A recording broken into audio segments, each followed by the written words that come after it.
Morning students, welcome back to my class. बेटा आज हम अपना स्टार्ट कर रहे हैं ईवीएस का new chapter lesson 5 micro organism and diseases.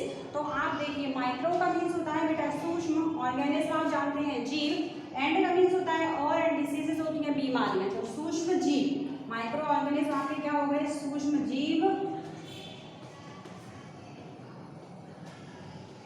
और ये है और साथ में क्या है डिसीजेज होती हैं बीमारियां। तो इस चैप्टर में हम माइक्रो ऑर्गेनिज्म के बारे में समझेंगे कि उनसे कौन कौन सी बीमारियां जो है वो हमारी होती हैं।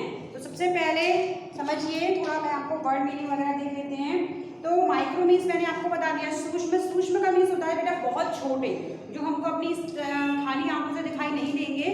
अगर चश्मा भी लगा है तब भी बेटा वो हमको दिखाई नहीं देंगे, क्योंकि जो आपके माइक्रो ऑर्गेनिज्म होते हैं, जो सूक्ष्म जीव होते हैं, उनको देखने के लिए माइक्रोस्कोप का यूज किया जाता है। माइक्रोस्कोप होता है सूक्ष्मदर्शी यंत्र, तो उसकी सहायता से किसी भी आपके जो माइक्रो ऑर्गेनिज्म होते हैं सूक्ष्म जीव, उनका जो उनकी स्टडी की जाती है, उनका जो अध्ययन है वो किया जाता है। इसके साथ आपका जम्स आएगा। जम्स आपके होते हैं बेटा रोगाणु, रोगाणु होते हैं जम्स कहा जाता है। बैक्टीरिया आप जानते हैं विषाणु, बैक्टीरिया जो है वो आपके हो गए वायरसेस। आप देख रहे हैं आजकल कोरोना वायरस फैला हुआ है, कहते हैं ना कोरोना वायरस फैला हुआ है, तो ये क्या है बीमारियां फैलाते हैं। फंगस होता है, प्रोटोजोआ होता है आपका। तो इस पूरे चैप्टर में हम माइक्रो ऑर्गेनिज्म के बारे में पढ़ेंगे, उनसे हमें क्या नुकसान होते हैं, क्या फायदे होते हैं, कौन कौन सी बीमारियां उनसे हमको हो सकती हैं। तो ये पूरा चैप्टर आपके इसी के ऊपर है। तो अब मैं आपको इस चैप्टर को जो है आपके बुक से जो समरी है उससे स्टार्ट करती हूँ। वर्ड मीनिंग अगर बीच बीच में जो आते जाएंगे वो मैं आपको इसी में बताती जाऊँगी उनकी हिंदी। तो स्टार्ट करते हैं अपना chapter micro organism and diseases. तो देखिए बेटा ये है हमारा lesson 5 micro organism and disease. मैंने बताया आपको माइक्रो का मीन्स होता है बेटा सूक्ष्म, ऑर्गेनिज्म होते हैं आपके जीव, एंड होता है और, एंड डिसीजेज होती हैं बीमारियां। तो मतलब सूक्ष्म जीव और बीमारियां, ये है हमारा चैप्टर। अब देखिए hey kids do you wash your hands often, who ask you to wash your hand. यहाँ बताया बोल रहे हैं आपको हे किड्स, हे बच्चों कि do you wash your hands often, क्या आप अपने हाथों को धोते हैं। And who ask you to wash your hands, और आपको आपके जो हाथ हैं उनको धोने के लिए कौन बोलता है। तो आप अधिकतर अपने घर में देखेंगे, आप जब भी बाहर से आएंगे आपकी जो मदर है वो बोलती है ना हैंड वॉश कर लो बेटा पहले।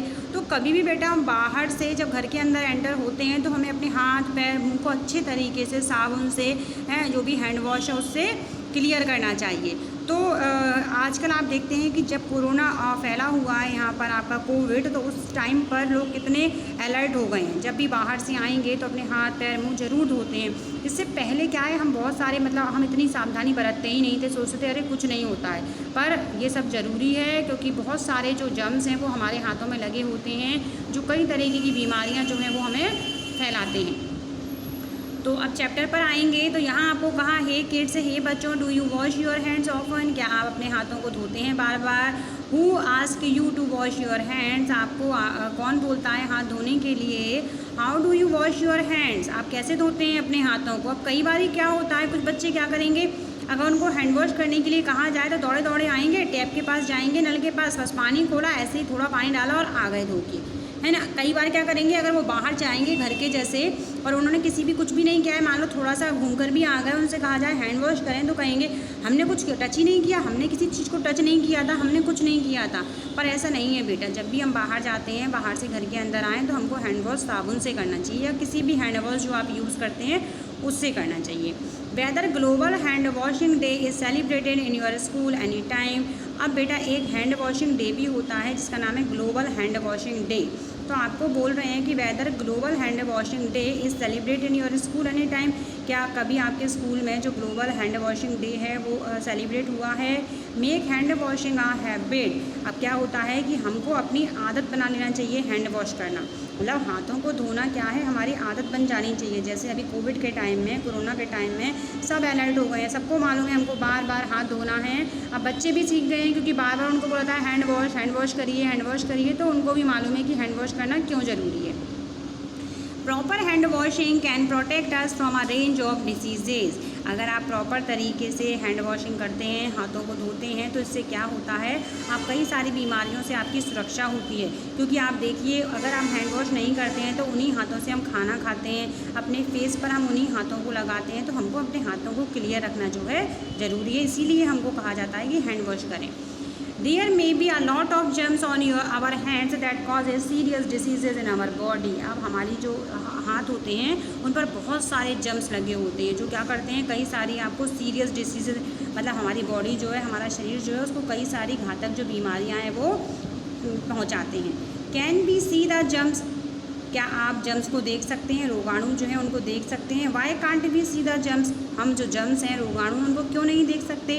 तो now let us study about germs in detail. तो अब यहाँ पर हम अध्ययन करेंगे जर्म्स के बारे में विस्तार से, मीन्स रोगाणुओं के बारे में। तो मैंने कहा आपको कि जो जर्म्स होते हैं वो बहुत छोटे छोटे होते हैं बेटा, जिनको हम अपनी इन आँखों से नहीं देख सकते हैं। इनको देखने के लिए क्या है, माइक्रोस्कोप का यूज़ किया जाता है, जिससे क्या है, ये कई गुना बड़े होकर हमको दिखाई देते हैं। नेक्स्ट टॉपिक रहेगा हमारा व्हाट आर जर्म्स। जो जर्म्स होते हैं, जो रोगाणु होते हैं, वो क्या हैं।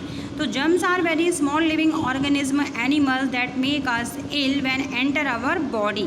जर्म्स जो होते हैं, रोगाणु जो होते हैं, वो बहुत छोटे लिविंग ऑर्गेनिज्म हैं, बहुत छोटे जीवित जीव हैं या जानवर हैं। दैट मेक अस इल, इल का मीन्स होता है बीमार, जो क्या करते हैं, हमको बीमार करते हैं। और व्हेन एंटर आवर बॉडी, जब वो हमारी बॉडी के अंदर चले जाते हैं। कोई भी जर्म्स, कोई भी रोगाणु क्या है, जब हमारी बॉडी के अंदर चला जाता है तो वो हमको बीमार कर देता है, क्योंकि ये कई तरीके की बीमारियां फैलाते हैं। और आपके जर्म्स क्या हैं, ये बहुत स्मॉल लिविंग ऑर्गेनिज्म है, ये छोटे लिविंग ऑर्गेनिज्म है, बहुत छोटे।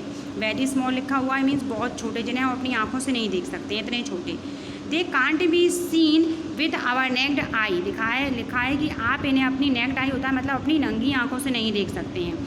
We see germs using an instrument called microscope. मैंने बताया जर्म्स जो होते हैं, रोगाणु जो होते हैं, वो बहुत छोटे होते हैं और उन्हें हम अपनी आँखों से नहीं देख सकते हैं। तो इसीलिए इनको देखने के लिए एक इंस्ट्रूमेंट होता है, एक उपकरण होता है जिसका यूज़ किया जाता है। और उस उपकरण का नाम क्या है, इंस्ट्रूमेंट का, माइक्रोस्कोप। माइक्रोस्कोप को कहते हैं आपके हिंदी में सूक्ष्मदर्शी।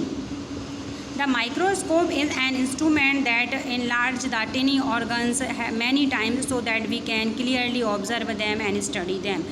अब आपका जो माइक्रोस्कोप होता है ना, वो एक ऐसा उपकरण है, ऐसा इंस्ट्रूमेंट है जो क्या करता है, आपका जो जर्म्स होता है ना, वो बहुत छोटा होता है, तो उसको इनलार्ज कर देता है, मतलब कई गुना बड़ा कर देता है, जिससे कि वो क्या है, हमको थोड़ा, मतलब जिससे कि वो अपने साइज़ से हमको कई गुना बड़ा दिखाई देने लगता है। और इस तरीके से हम उसकी क्लियरली उसको ऑब्जर्व कर सकते हैं, क्लियरली साफ तरीके से उसको देख सकते हैं और उसकी स्टडी कर सकते हैं। तो इन सब चीज़ों की स्टडी कौन करता है बेटा, साइंटिस्ट लोग करते हैं। तो these tiny germs are called micro organism. तो ये जो आपके जर्म्स होते हैं छोटे छोटे, इनको कहा जाता है माइक्रो ऑर्गेनिज्म, मीन्स सूक्ष्म जीव। Some example of micro organism are bacteria, virus, fungus, protozoa etcetera. अब कुछ माइक्रो ऑर्गेनिज्म हैं जिनके आपको एग्जाम्पल दिए गए हैं, जो कुछ सूक्ष्म जीव हैं जिनके आपको एग्जाम्पल दिए गए हैं, वो हैं आपके बैक्टीरिया, वायरस। अब बैक्टीरिया आपके क्या होते हैं, जीवाणु, वायरस होते हैं विषाणु, है ना, और फंगस होती है आपकी फफूंद and protozoa. Some of the micro organism are useful to us while some are harmful to us. अब कुछ माइक्रो ऑर्गेनिज्म, कुछ सूक्ष्मजीव ऐसे होते हैं बेटा जो हमारे लिए बहुत क्या होते हैं, मतलब यूज़फुल होते हैं, उपयोगी होते हैं। और कुछ ऐसे होते हैं जो हमारे लिए हार्मफुल होते हैं, मीन्स नुकसान पहुंचाते हैं। मैं आपको बताऊं, आपका दूध से दही बनता है, दही बनता है तो आप दही खाते हैं, दही खाते हैं तो दही किससे बनता है, दही एक बनता है बेसिलस नाम का आपका जो होता है आपका जो बैक्टीरिया, उससे आपका जो दही है वो उसकी जमने की क्रिया होती है। तो कहा जाता है बारिश में दही का यूज़ ज़्यादा ना करें, क्यों, क्योंकि जो आपके ये माइक्रो ऑर्गेनिज्म है ना, इनके बनने की जो प्रोसेस है वो ज़्यादा हो जाती है, मतलब ज़्यादा मात्रा में बनने लगते हैं। आप देखते हैं ना कि बारिश के मौसम में आप दही खाएंगे तो आपका गला ख़राब हो जाएगा, क्योंकि क्या है, उस टाइम पर इनकी जो संख्या है वो ज़्यादा हो जाती है। तो कुछ माइक्रो ऑर्गेनिज्म, कुछ सूक्ष्मजीव ऐसे होते हैं बेटा जो हमको जो हमारे लिए उपयोगी हैं, और कुछ ऐसे हैं जो हमारे लिए हार्मफुल हैं, मीन्स नुकसान पहुँचाते हैं हमको। Some micro organism causes diseases too. अब कुछ माइक्रो ऑर्गेनिज्म ऐसे भी हैं जो कि क्या है, डिजीज़ेस फैलाते हैं, बीमारियां फैलाते हैं। They are called pathogens. इनको क्या कहते हैं, इनको पैथोजेंस कहते हैं, मतलब रोगजनक कहते हैं, मतलब रोग फैलाने वाले हो गए ये। तो pathogens are agent of diseases. आपके जो पैथोजेंस होते हैं ये किसके एजेंट होते हैं, डिसीज़ मतलब बीमारियां फैलाने वाले वाहक होते हैं, ये एजेंट होते हैं बीमारियां, मतलब अगर हमारी बॉडी में चले गए तो ये बीमारियां फैलाएंगे। The study of diseases is called pathology. अब वो जिस आपकी जो पैथोलॉजी होती है, आप देखते हैं ना वहाँ पर किसकी आपकी स्टडी की जाती है, किसका अध्ययन किया जाता है, डिसीजेज बीमारियों का आपका अध्ययन किया जाता है। जैसे कभी आपको फीवर आ गया बेटा, तो आपको डॉक्टर लिख देगा ना कि टेस्ट कराइए, मलेरिया टेस्ट कराइए, तो आप कहाँ जाते हैं, पैथोलॉजी पर जाते हैं ना। वहाँ आपका ब्लड टेस्ट होता है, आपका सैंपल लिया जाता है और उसके बाद में माइक्रोस्कोप पे रख के उस स्लाइड को उसमें देखा जाता है, जो भी प्रोसेस होता है, और तब मालूम चलता है कि आपको मलेरिया है या नहीं है। तो ये मैंने आपको बताया what are germs. I hope आपको अच्छे समझ में आ गया होगा और आप पहले से ही अवेयर है। मैं जानती हूँ जब से कोरोना फैला हुआ है तब से सभी अवेयर हो गए हैं कि हमको हाथ धोने हैं, बार बार हमको जो है हैंड वॉश करना है। और इस चैप्टर से भी आप समझेंगे कि हमको हैंड वॉश क्यों करना कंपलसरी होता है। नेक्स्ट टॉपिक है बेटा हमारा डिसीजेज मीन्स बीमारियाँ।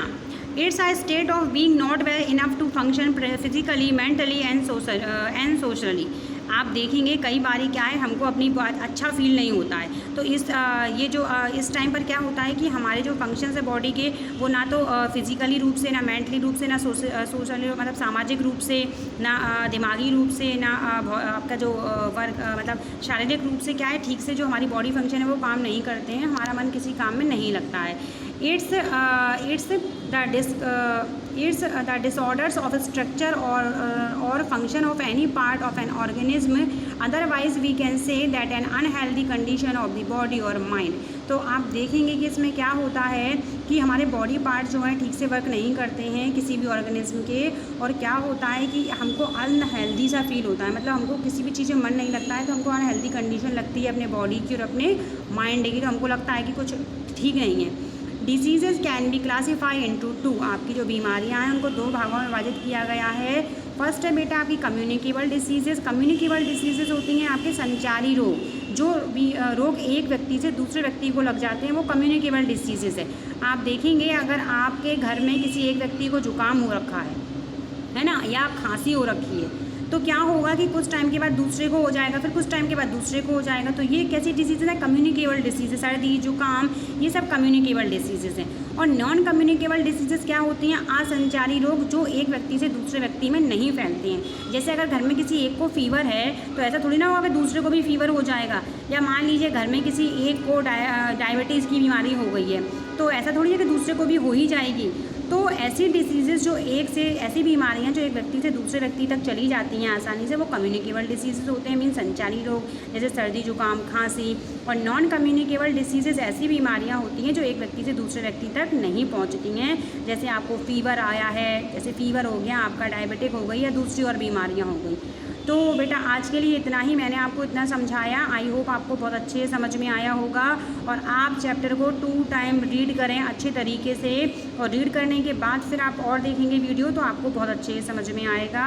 तो नेक्स्ट वीडियो में मैं आपको इस चैप्टर का नेक्स्ट पार्ट समझाऊंगी। Thank you.